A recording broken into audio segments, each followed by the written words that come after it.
The December 15th, 2025 Auburn City Council workshop will be called to order.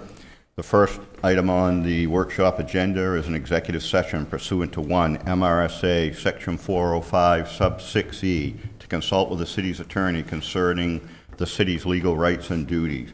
Is there a motion to enter executive session? Motion to move. Moved by Councilor Walker. Is there a second? Seconded by Councilor Cowan. The vote will be by show of hands. All those in favor? The council will be in executive session. So for those members of the public, if you could please, if you're not involved in an executive session, if you could please step out into the hallway.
governing syringe service programs in Auburn, and this is a public forum. It's a little different than a typical workshop where there is no public participation, so it's an opportunity for members of the public to address the council and provide their thoughts on what policies should be included in any syringe service program that we might adopt. The going forward process at the meeting on the 5th of January, the council will be working through a list of policy items to talk about potential inclusion in the ordinance. There'll then be the drafting of the ordinance, and sometime after that, we'll go through the adoption process, for which there'll be public comment at those meetings as well. So if there's any member of the public that would like to address the council regarding potential policies to be included in a syringe service program, please approach the podium, provide your name and address, and we'd ask that, given the number of people in the audience, that you limit your comments to 3 minutes.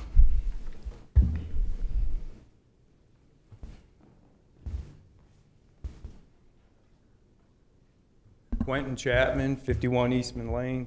I apologize, I didn't have anything written up. Been busy. But I'd like to share with you a story before I ran for office the first time. I was on lower part of Sabata Street, 2:30 in the afternoon. There were some people doing the fentanyl fold. They'd come back from the Church of Safe Injection, SSP. And these kids, just getting out of school, had to weave by them. And that was sanctioned by the city council. And they handed out needles. So these kids had to interact with that. Doesn't seem right. Doesn't seem fair. This is our town. I agree with treatment, but I think handing out needles and letting people get high is absolutely wrong. Thank you. Great, thank you.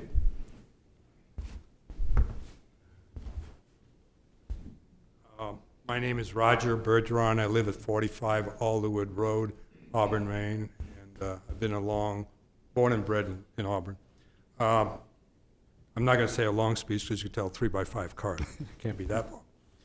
In any case, I'm sorry that I wasn't here for any previous discussions because I'm in Florida.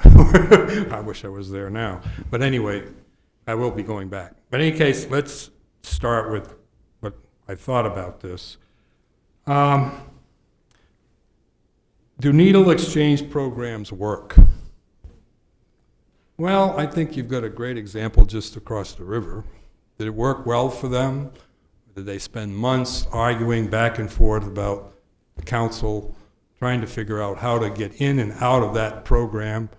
The needle exchange program, I think they were not telling the complete truth about what was going on, how many needles they were giving to people, and how they were exchanging them, and ended up the Public Works was having to clean up. And I don't blame them. If I'd have been a union guy, I would have told them we aren't doing this job, but that's neither here nor there. So I'm not so sure they work. I get a little bit concerned when a city entity, a government entity, decides to break the law.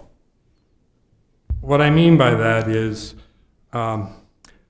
needles are prescription items. When you hand out needles, you're basically committing a crime, okay, because of that. And you're giving them the needle to do what? To go out on the street and buy another illegal product and to use it for their pleasure or problem. Okay, so you've got you giving out an illegal product, them chasing for another illegal product to use. It's kind of a funny thing to think about. It doesn't pass the smell test, I don't think. And where, let's say you do give the needles, they don't have the money for the product. So they need to go somewhere to figure out, where am I going to get the money for this product? Well, they're going to go to Mayor Harmon's car, break into it. Hopefully he's got enough change in there that they can pick up. They're going to your house, Councilor Walker.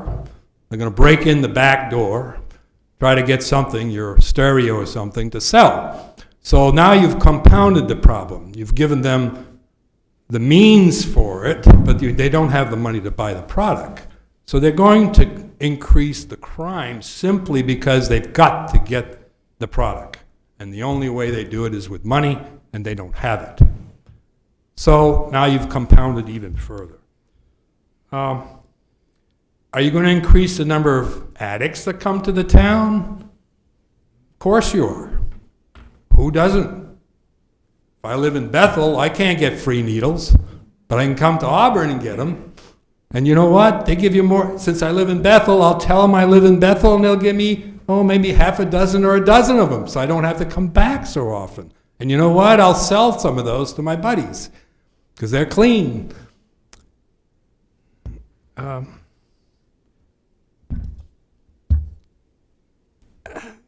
There has been, I don't think, and I don't remember the latest figures, but Phil Crowell can probably tell us, whether there's been an increase or a decrease in HIV, STD diseases in Bangor, Portland, since they've been handing out needles.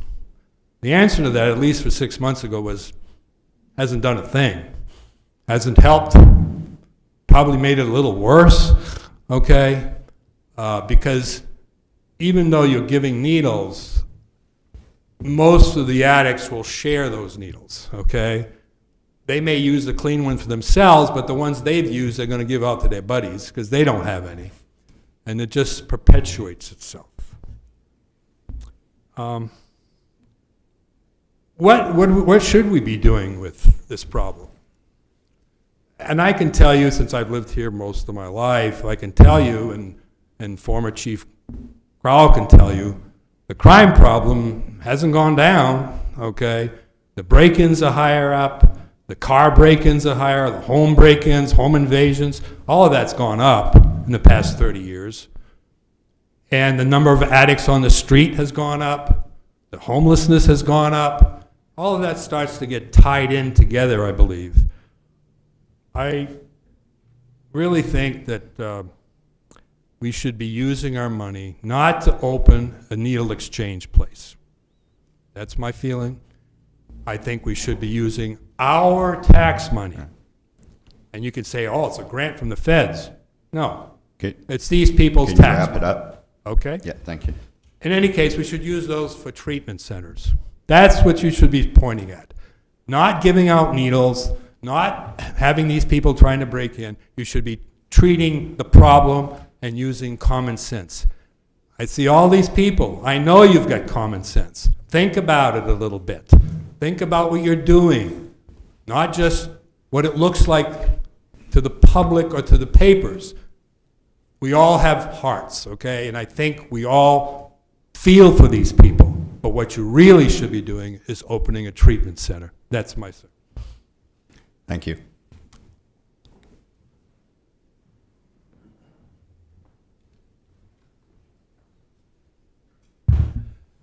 My name's Steve Mills. Welcome back, Thank you. Councilor Thank you. Mills. I'm glad. I would rather be at the basketball game, but shortly.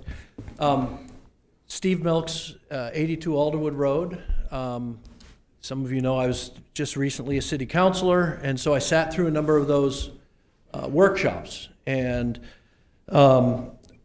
my concern, one of the things I liked about the way we do city council here is that all of you, nobody has an R or a D behind your name. So that's because your responsibility is to the city of Auburn, to the citizens of Auburn, and to the kids of Auburn to do the right thing for them. Doesn't matter what the party politics is about. And so what I heard in the workshops for the 2.5 work sessions, what I heard was, we lost 500,000 needles. I lost that There is no evidence that, that there's, they're trying to come up with different ideas on return for needles. It was very clear to me that the people that presented to us were really cared about the drug addicts and really cared about the people, and I do too. This is a humanitarian disaster. But it's not, what I did not hear was how this improves the recovery of drug addicts. How does this improve, how does giving them the tools of their demise, how does that improve their recovery? And there is no evidence that it does. But there's a lot of evidence that it affects everybody else in the society. And I can tell you, I made a point to talk to a number of young people that they're not here and they're not coming, but who grew up in it, who grew up downtown and know very well what the effects of this are. And there's not one of them that thinks this is a good idea. I had one tell me, why don't we just give them the drugs? This is not supported by young people. And this is who the future of our city is. We say we care about the young people. We need to do what's right for them. And finally, I will say, I know that people mean well by giving these folks clean needles and whatever. It could be up to 100, by the way, not 12. It's not humanitarian. It's not kind to give people the tool of their demise. It's not. You're not being good to them. You're making you feel good, but it's not kind, and it's not a generous humanitarian thing you're doing. You are perpetuating their addiction. Thank you. Will you please hold, applauding is not appropriate in the city council chambers. If it continues, you'd be asked to leave. Just let people come up and make their remarks. Thank you. Representative? Hi, Laurel Libby. I do represent House District 90, but I'm here as a mom and a citizen tonight. I have talked to a lot of people, not just in Auburn, but around our state. This has been an issue we've grappled with in Augusta, and certainly is appropriate that we're grappling with it here in Auburn. And I would advocate that the answer should be no needle exchange program. Not what policies should we adopt, but a hard line in the sand. We've seen the results of a needle exchange program. We've seen it in Portland. We've seen it in Sanford. We've seen it in Bangor. We have seen it in Lewiston, just over the river. It has disastrous outcomes each and every time. The church of safe, it is not safe. There is nothing safe about it. It's not safe for our children. It's not safe for our citizens. It's not safe for the addicts themselves, who these programs empower to harm themselves and harm our communities. I don't want the kids in Auburn to walk down to Pettingill Park, where often there are kids who they go down there, they don't go down there with parents, or this is a safe community where kids wander to the various parks that we have. And I want those parks to remain safe. I don't want us to turn into another Portland where there are needles everywhere. I don't know the last time you went to Portland, but before we pass any ordinance allowing a program like this, you should take a road trip to Portland and walk around Back Bay. Back in 2005, I trained running around Back Bay for the Anchorage Marathon. I would not dare do that today. And I've heard the same from many of my friends that live in Portland. Auburn is a wonderful community, and we want it to remain a safe community for our kids, for the next generation, and to not have the same outcomes that we've seen in these other towns. Yes, the answer is yes. To folks wondering about the increase in HIV diagnoses, those have increased. We've seen a surge in Bangor as well as Cumberland County. And we should be looking at the effects of a needle exchange, because it was only after the needle exchange programs were started in those communities that we saw this surge and continue to see this surge. These programs are not safe. They do not increase safety in our communities, and we should say an absolute no. Thank you. Thank you.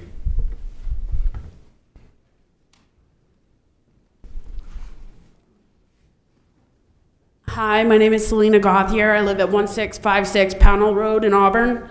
I've been a resident of Auburn for over 30 years now, and I am against the syringe service program that Auburn is looking to adopt. I work in Portland 2 times a week, and I can attest that I work at Middle Street, which is close to a recovery center. There are needles everywhere. When the people are outside on their breaks at the recovery center, it doesn't, help the community by having people down there in the alleyways shooting up. Over at Trinity Center in Lewiston, people are over there shooting up. There are people getting drunk. You can drive by there at 9 o'clock on a Saturday morning. People have their Colt 45 out, pounding down their, pounders. So no, I don't think this is going to help our community at all. If you want to help drug addicts, it starts with them. It starts with changing their attitudes. You can only help somebody who wants to help themselves. Thank you. Thank you.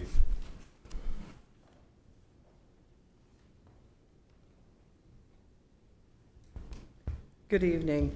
My name is Audrey Murphy of 4 Pine Way Drive in Auburn. Mr. Mayor, City Council, tonight I want to talk to you about the policy that is often sold as compassion, but when you look closely, enables addiction, endangers community, and wastes public resources.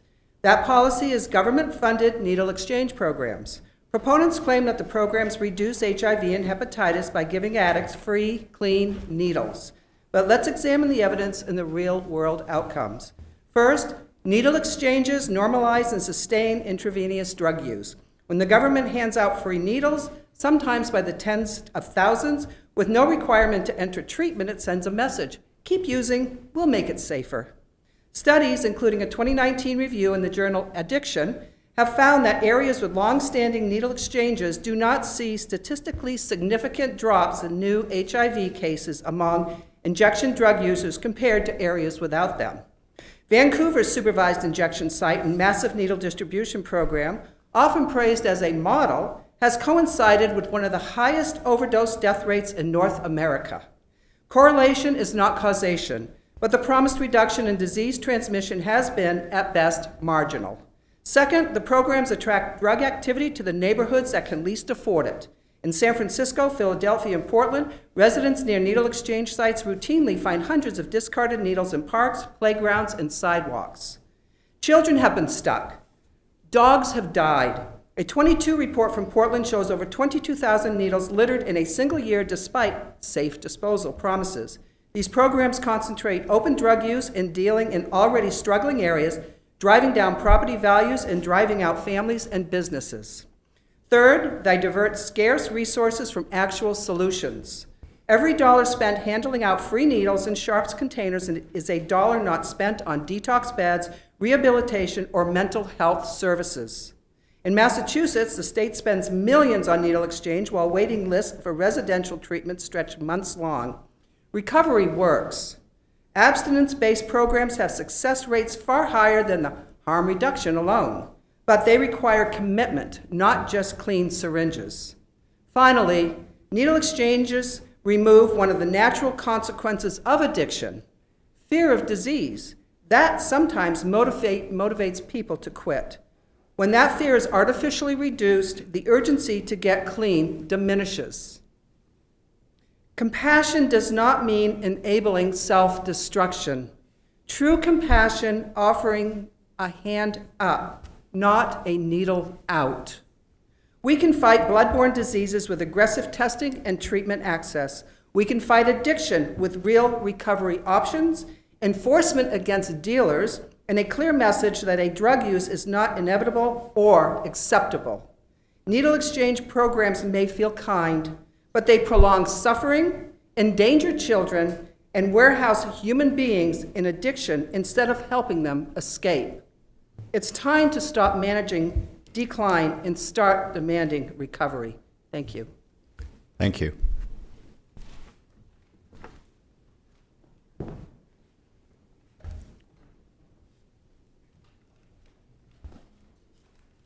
Good evening. Paul Whidden, 103 Harvard Street. Work in Portland at the military entrance processing station. So I see the effects of this whole needle handout every day. But before we get the kids off the bus every morning, we actually have to go out and kick needles away from the vestibule before we can get the kids in here to process to join the military. We have video surveillance all the time of guys shooting up right there in front of CVS on Congress Street in Portland. My question is, have you guys reached out to your counterparts in Sanford and tried to figure out why they postponed their program? Thank you. And to answer the gentleman's question, yes, we have had staff reach out to all of the other programs to get some input from them on their experience. Is there any other member of the community?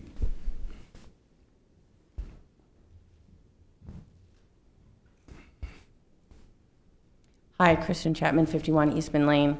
I just want to go on record that I do not support the syringe service program. I don't feel that it's up to the taxpayers to pay for people to do illegal drugs. I feel that our tax dollars are stretched quite thinly for all of us that work. And I don't think that we should have to pay for any type of service. If we're going to pay for anything to help anyone, then it should be towards mental illness, and therefore I think that we could reduce the amount of drugs in the city.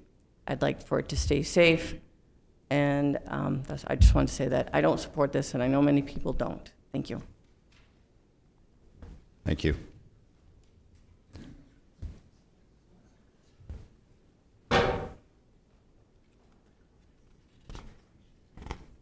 Hello, I'm Nancy Polk. I live at 497 South Main Street in Auburn. I just want to agree with everything that everybody has already said. I heard what Laurel said about Portland, but I don't know if anybody walks the river walk here in Auburn. I work by the river and I enjoy walking on my lunch break. It's not safe. There are needles everywhere, and it's more on the Auburn side than it is in the Lewiston side. There are people hanging out. It's completely, I can't walk there by myself at lunch. It's just not safe. I also wanted to say, I didn't really have anything prepared before I came. I apologize. I was working. If I were to allow a minor to drink at my home because it's safe, he's not out on the street, he's not driving his car, he's safe, and he drinks and he has a problem, which these days, unfortunately, that's sad, but it's true. There are minors with problems. How is that different than allowing a drug addict a safe place to shoot up? In my mind, it's you're allowing a crime, either way. And if I were to allow them to drink in my home, a minor, I would be guilty of a crime. Why is it okay to allow somebody a place to shoot up, like the safe injection site in Lewiston? They're still breaking laws. And I don't understand it. I don't see how it's different by giving them a safe place to shoot up. And that's all that I have. Thank you. Thank you, Susan. Any other member of the public who'd like to address the council, please come forward to the podium.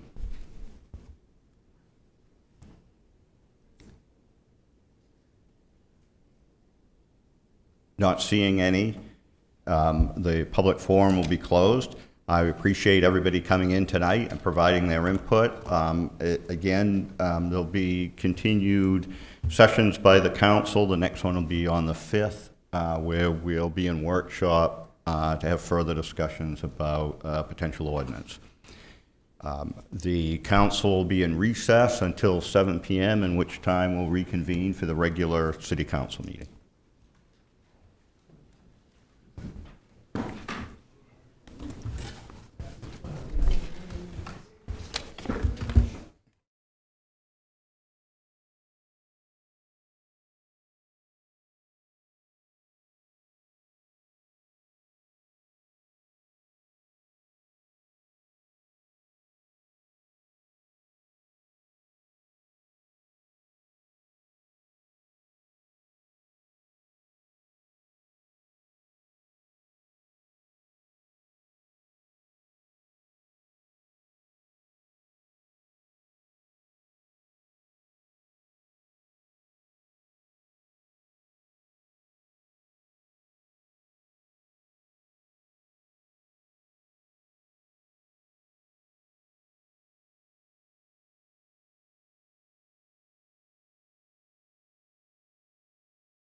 The December 15th, 2025 Auburn regular city council meeting will be called to order. Please join us in the Pledge of Allegiance.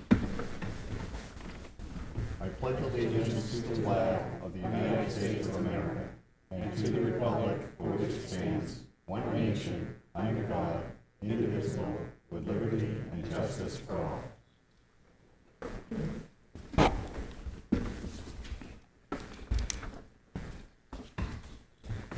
Thank you. If we could have the councilors introduce themselves, starting with Councilor Geary. Good evening, Belinda Gary, City Councilor at Large.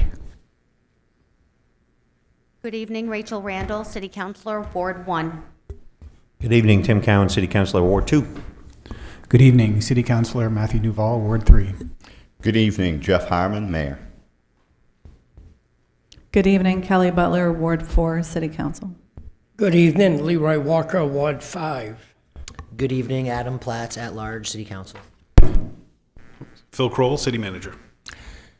Thank you. The first item on the agenda this evening is the consent agenda. There's a number of items for appointment to various boards and committees. Councilor Butler to the Auburn Lewiston Municipal Airport Committee, Councilor Butler to the Audit Committee, Councilor Randall to the Audit Committee, Councilor Cowan to the Homelessness Committee, Councilor Cowan to the Lewiston Auburn Transit Committee, City Manager Kroll to Maine Waste to Energy, and there are 4 asset forfeitures from the police department from the state of Maine criminal courts. Is there a motion? Motion to approve. Seconded. Moved by Councilor Walker, seconded by Councilor Platts to approve the consent agenda. The vote will be by show of hands. All those in favor? Opposed? 7 having voted in the affirmative and none in the negative, the motion is adopted. The next item is approval of the minutes for the December 1st, 2025 regular City Council meeting. Are there errors or corrections? Not seeing any, is there a motion to approve? Motion to approve. Been moved by Councilor Walker, seconded by Councilor Duval. Vote will be by show of hands. All those in favor? Opposed? 7 having voted in the affirmative and none in the negative, the motion is adopted. The next item is communications, presentations, and recognitions. So the first item is communication regarding mayoral appointments. So for positions that are either the mayor or the mayor's representative, Assistant City Manager Dute to the Auburn Sewer District Board of Trustees, the mayor will continue on in the seat at the Auburn Water District Board of Trustees. For the school committee, Councilor Platts, and for the Sustainability and Natural Resource Board, Councilor Duval. For direct mayoral appointments, for the appointment committee, Councilor Geary, Councilor Platts, and Councilor Duval. For the Auburn Public Library Board of Trustees, Councilor Randall, and for Museum LA Main Mill, Councilor Randall. The second item under communications presentations is an update by Mr. Cousins, the Public Service Director, on the Littlefield Dam and Barker Trail projects. Thank you, Mr. Mayor and City Council. My name is Eric Cousins, Public Services Director, and wanted to take this opportunity to give you an update on some work that we're doing along the Little Androscoggin River, the Riverwalk Trail Extension, and mention a couple of the hydropower relicensings along the Little Androscoggin River and the Androscoggin River.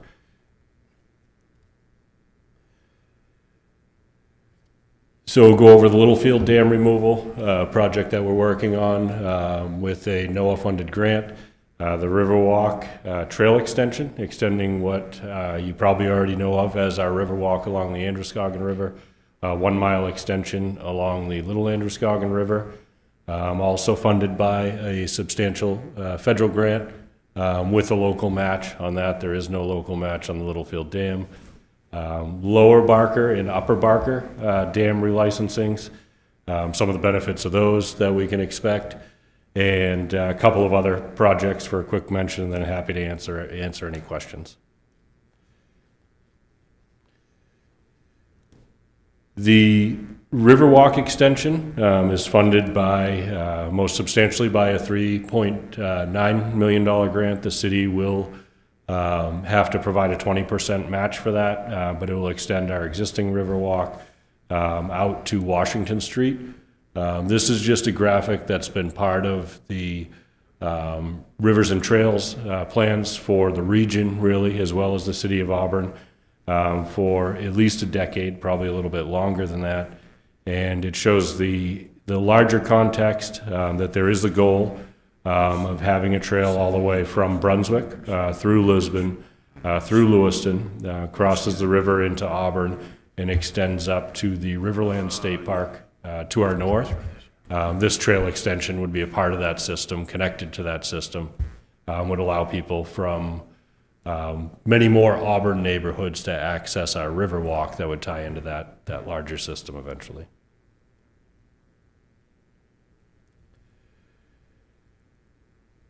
This is from the same long-term plan for trails. You can see the Little Androscoggin River at the center of this map. The existing Barker Mill Trail is on the lower side of that Little Androscoggin River. It's privately owned. There is public access granted annually through the Androscoggin Land Trust.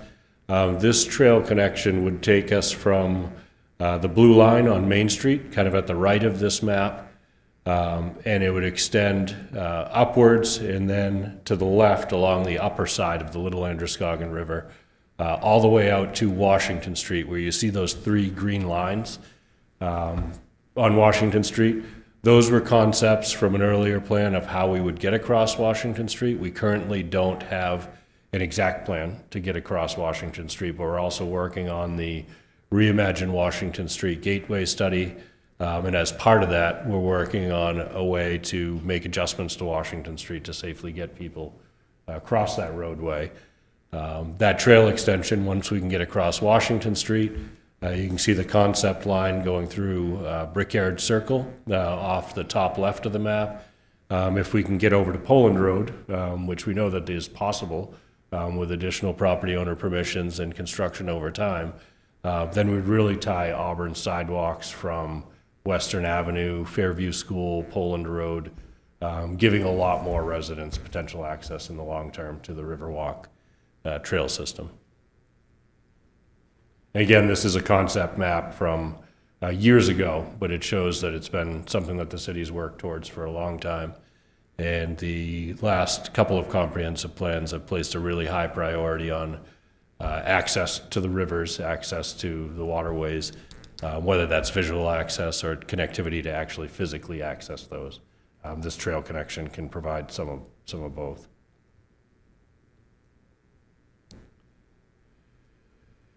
The next one, it seems like we're missing a blank slide there. Next one is the Littlefield Dam removal. This is an entirely federally funded project that the city acquired a grant for. It's about $3.5 million. There was a video. It looks like it didn't make it into the PDF version of the slide, so I apologize for that, for the Littlefield Dam removal. When the Little Androscoggin, if you leave the Androscoggin River and make your way up the Little Androscoggin River, you encounter the Lower Barker Dam, then the Upper Barker Dam, and then this dam, the Littlefield Dam, just before you get to where the Little Androscoggin River crosses Hotel Road out by the airport, just downstream from there. There's a dam that's not visible from any public roadways. You can see it from the end of Littlefield Road, and you can also see it from the back, one of the back holes at Martindale Golf Course on the other side of the river. During the relicensings of the Upper Barker and Lower Barker dams, the dam owners kept pointing to this dam as a reason not to spend money on fish passage because there was this extra obstruction just upriver that would diminish the value of any fish passage at their facilities and was beyond their control. During those discussions, the National Oceanic Administration had approached the city and highlighted that they have resources available for dam removals like that. The Conservation Commission was really essential in applying for that grant. We were successful in the second application. We're in the design phase right now, but the removal of that dam will open up an opportunity to paddle through from Hotel Road down to the other dams that will eventually have portages, remove this obstacle, but it'll also open up a lot of river to Atlantic salmon habitat spawning area and over 8,000 acres of potential river herring ponds upstream of the dam. I wish the video came through. I didn't realize it wouldn't come through in the PDF, but I can email that out to you folks because it's a good aerial view of the dam, what it looks like currently with the water flowing around it, and you can kind of envision what the free-flowing river would look like once it's removed. This dam was built in the early 1900s. It was a hydroelectric facility. The 1936 floods washed out some wooded area on the, as you're flowing down the river, the left side of the river. There's a large area of exposed ledge there that looks like part of the riverbed now. But prior to those floods in 1936, that woods extended up to the edge of the existing dam. At low waters, it's absolutely a complete blockage for fish. At high waters, maybe there's some fish that could still make it around in the newer channel that was breached around the dam. The dam is substantial. It's about 350 feet long. Our consultants working on the design for the removal have estimated the concrete volume as 3,500 cubic yards of concrete. So it's a massive amount of concrete and rock that'll be removed in order to restore that river channel. Low water surveys this summer were really beneficial for the survey and design. It was easy to assess the existing dam that we knew about, but the really low flows actually exposed an older dam that we didn't know was there. That's made out of logs and stones kind of tied together with cables. That presents an obstacle, and we're within budget, even a little below budget as of current estimates. So NOAA and the consultant are proposing that we also remove that small dam, which is just a day or two's worth of work compared to a number of months for the Littlefield Dam itself. Any question about the Littlefield Dam removal? Any questions from the council? Council Platt. Yes. Is my question? Oh, no. I'm sorry. My question is about the Riverwalk, not Littlefield. Happy to take that too. We talked about Yeah, I was just curious on the $780,000 that we're going to owe. What type of budget impact does that look like? Is that 1 year? Is that over time? Are there ways to pay for that not on the tax levy? The current plan is that it will be in the CIP. Yeah, there is that, and we're looking at doing that over a 2-year period. We don't need to do it over a single year period. Here on the screen is the Lower Barker Dam on the left, Upper Barker Dam on the right. As part of the relicensings of those, we can essentially participate, much like a resident does at the planning board, to advocate for things through the licensing process with FERC. FERC has to balance the needs of people, power generation, recreation, the environment. We have asked for $200,000 as part of that relicensing. It's a 45 to 50-year license. The applicant is saying that they don't have the ability to provide access to the impoundment because they don't own the land along the impoundment, and they have also been claiming that they don't have the ability to provide a portage route because they don't own the land. We're suggesting that they do have that ability because of the city's acquisition of this rail line. They just need to participate on the city's property.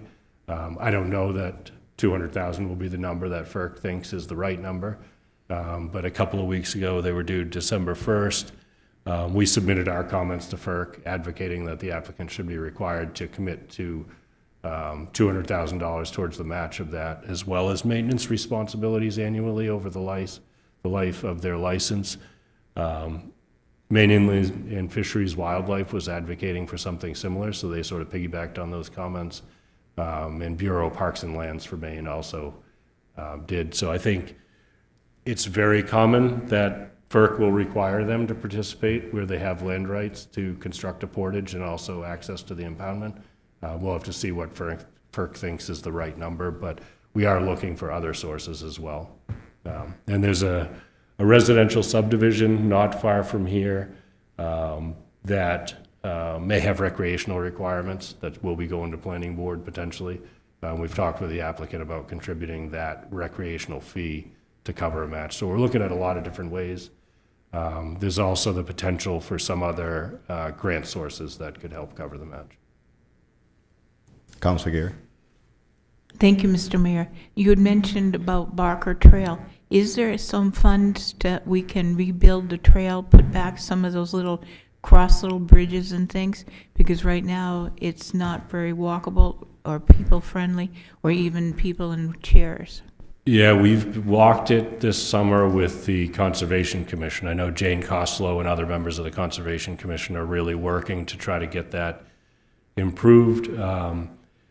I think part of the struggle is that it's an annual license that allows the public to use it, and the land trust holds that annual license, but it's really hard for them to justify taking donations to make substantial or costly improvements when the license is only good for 1 year, so they don't know from 1 year to the next if it's for certain that it'll still be open to the public. So we've been trying to work through that.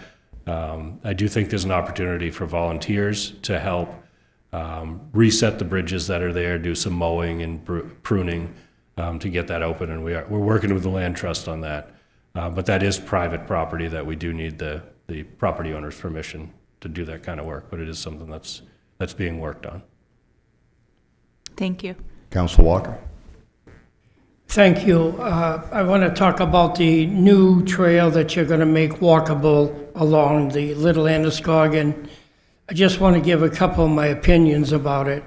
One is, unless we are going to have police all the time down there to make sure that we don't have our homeless people being the only ones that walk it and the only ones that dare to walk it, I would suggest we find a different route for that trail. Number two, we built and put in lights right next to Moulton, and I go in that area a lot because I want to see how many people are actually using that. The only people that use that are the people that stop at Rupert's store, buy themselves a bottle of whatever they want to drink, and go down where the lights are so that they're not in the pitch dark. We know that's a bad section, and if you're going to put a pathway all the way to Washington Street, the only thing you've done is given them an easy way to get their carriages and everything else to their homeless camps. So for us to spend $700 or whatever the amount ends up being, we should take care of West Pitch and a few others downtown where people really like to enjoy themselves and not put people in harm's way, taking that out through that route. I know we will work closely with public safety on the design of that trail, but that is a real issue that has to be considered, and there's a lot of foot traffic there now. Hopefully more people there for the right reasons will help drive some of that out, but I definitely hear that concern. And just to clarify, we have the congressional directed spending, but we don't have complete freedom to use that money, right? That was awarded based on an application for what you showed on the map earlier. Is that correct? Correct. Yeah, there's some flexibility within that sort of alignment and how we make connections to existing trails. But yeah, I was describing that trail in the application. Other questions? Councilor Duvall. Yeah, Eric, just so what are the thoughts about getting across Washington Avenue and then over onto Poland Road? Because that changes the nature of the trail once you do that. It absolutely does. I think it gives a lot more people access to that, to access our downtown.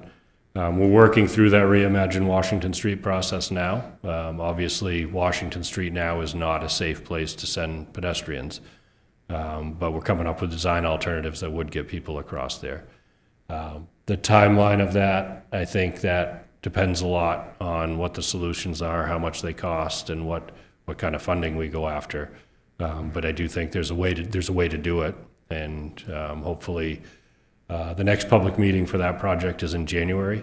Hopefully we really start to see a way to do that and start to understand what those costs are and see how much of a priority it'll be in the future for the city council and for Maine DOT as well. Maine DOT is not officially a partner on the trail project because of where we got the funding, but they are a partner in, working through the design alternatives, and they would certainly be a partner in any improvements to Washington Street. Any other questions from the council? Not seeing any. Thank you very much, Mr. Cousins. We appreciate the update. I had a couple more pieces. Go right ahead. This on the left is the Lower Barker Mill. The license for that one is issued, and it requires fish passage as well as trail and recreational improvements along that impoundment. The Upper Barker on the right, we provided final comments December 1st. That license should be issued in 2026. Fish passage will definitely be required. It's already been prescribed by federal agencies, and we'll see what FERC requires for recreational improvements. We already know that the license will be longer than normal. 35 years is pretty normal. The applicant convinced FERC through a settlement agreement with other agencies that the economics didn't work to build fish passage for that time period, so it looks like both of those licenses will be extended to 45 years, which when you think about it, this is our one shot in 45 years. Probably none of us here will be a part of the next relicensing in 45 or 50 years if it gets dragged out. Other dams, similar requests have been made for Lewiston Falls here between Lewiston, Auburn, Great Falls. Their license expires in 26. We've been working through that process, asking for recreational improvements for the last about 4 years. We're expecting some decisions and finding out what's going to be required by FERC for that facility, a much bigger, more profitable facility than what we're talking about on the Little Androscoggin. And then right around 2027, we expect the relicensing of Deer Rips and Gulf Island. The next two impoundments upriver from Lewiston Falls would be a similar 5 to 7 year process to go through what are the impacts and what are the mitigations that FERC would require for that project. Those projects have much bigger potential recreational and environmental benefits than the smaller dams do, just because they generate more power and make more money. So we'll be working through those, and I think we've done a lot of the questions, but that's all I had for an overview. Great, thank you. Any last questions from the council? Thank you very much. Thank you. The next item is the first open session of the evening. If there's any members of the public that would like to address the council on any item that's not on tonight's agenda, please approach the podium and provide your name and address.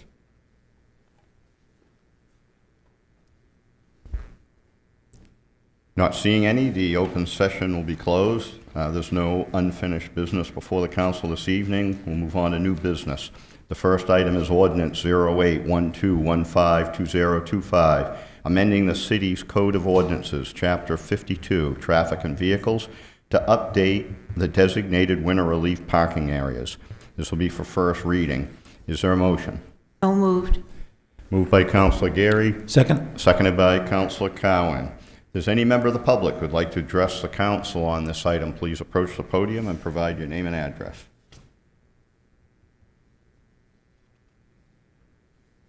Not seeing any. Public comment is closed. Discussion by the council. Is the council ready for the question? Yeah. Is the council ready for the question? Vote will be by roll call. The clerk will call the roll. Councilor Randall? Councilor Cowan? Yes. Councilor Duval? Yes. Councilor Butler? Yes. Councilor Walker? Yes. Councilor Platts? Yes. Councilor Gary? Yes. 7 having voted in the affirmative and none in the negative, the motion is adopted at first reading. The next item will be a poverty abatement case. The council will move into executive session pursuant to 1 MRSA, Section 405, Sub 6F, concerning a poverty abatement case where access by the general public to confidential record is prohibited by statute. Is there a motion? Motion to move. Second. Moved by Council Walker, seconded by Council Geary. Vote will be by show of hands. All those in favor? The council will be in executive session.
So the council will be back in public session. The next item on the agenda under new business is Order 118-1215-2025, an action on poverty abatement case number PA 2025-003.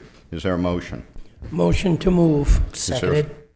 Seconded. Been a motion by Council Walker, seconded by Council Platts to approve the poverty abatement case. Is there any discussion by the council? Council ready for the question? Vote will be by show of hands. All those in favor? Opposed? 7 having voted in the affirmative and none in the negative, the motion is adopted. We'll move on to reports.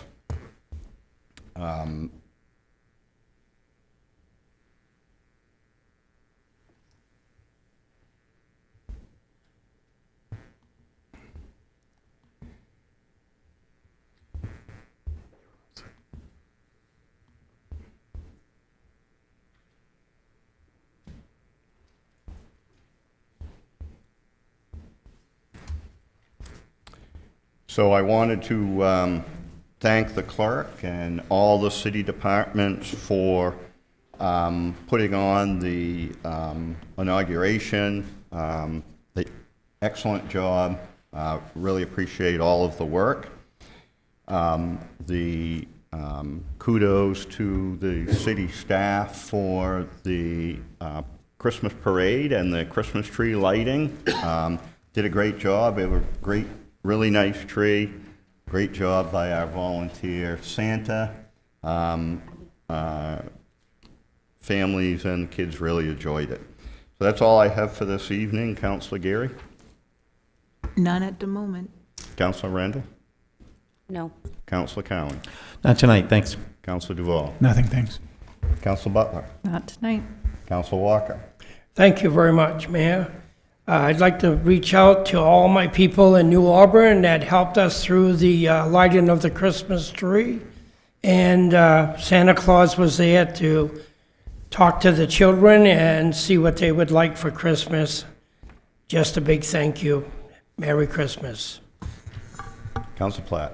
I have no update from the school department today, but I did just want to say that I think it was last week, I showed up at the City of Auburn holiday party at Pettingill, and it was awesome to see. I don't know what the number was, but hundreds of people were there, and I just wanted to share an anecdote, and the person will remain anonymous, but I said it was a great event, and they said, yeah, it's incredible how many people were there. It's not always like this, and 6, 7, 10 years ago, she was just making a point that there was a lot of happy staff, and we sit here and we deal with issues and the budget, but it's don't forget that we've got someone managing this isn't a business, but it's an organization with hundreds and hundreds of people. So when you see those events, you see happy staff, it's important, and we can't forget that that's what keeps this all running. That's why we're here. And so it was really great to see. I'm glad that we, as a city, are able to provide that for the staff. So thanks to Phil and his team for putting that on. It was great to see. Thank you, Mr. Manager. Thanks, Mayor. Thank you, Councilor Platts, for those comments. It was a great turnout, and I appreciate the mayor and Councilor Randall also attending. Staff really appreciates that, and so thank you. Just a couple things. One, welcome to our new elected members. So welcome to the City Council. We'll be having more sessions of meeting one-on-one just to get everyone up to speed on some of the items and issues that we are working through and prep for the budget. And a couple other items to update you on. We do have another event coming up, and that is New Year's Auburn. So that'll be held on December 31st from 3 p.m. to 9 p.m. on Main Street at Festival Plaza. We'll have live music, 3 bands, 7 food trucks, several 6 beverage vendors. Something new and special this year is the fireworks show at around 8:30 p.m. will be the kickoff for the America's 250th celebration. So a lot of great things happening for that. The last item I have is that we are excited. The summer Lewiston Farmers Market that had been operating for quite some time will be moving to Auburn for the winter season. So the winter market will be held indoors at Edward Little High School. It'll take place on Thursday, once a month on a Thursday from 4 to 7. I don't have the exact which Thursday of the month, but we'll get that. I think that all came together recently, so we'll be pushing more information out. But we encourage Auburn residents to shop local at the winter market. So that'll be exciting to see. Last thing, I think staff asked me to make sure I remind the citizens on is that all current dog licenses will expire on December 31st. So renew your dog license for 2026. That's it. Great, thank you very much. So we'll now move on to the second open session of the evening. If there's any members of the public that'd like to address the council on items not on tonight's agenda, please approach the podium and provide your name and address.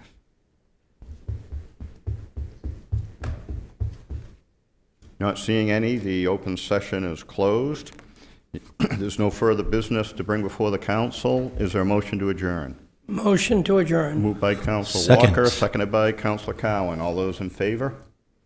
The council will be adjourned.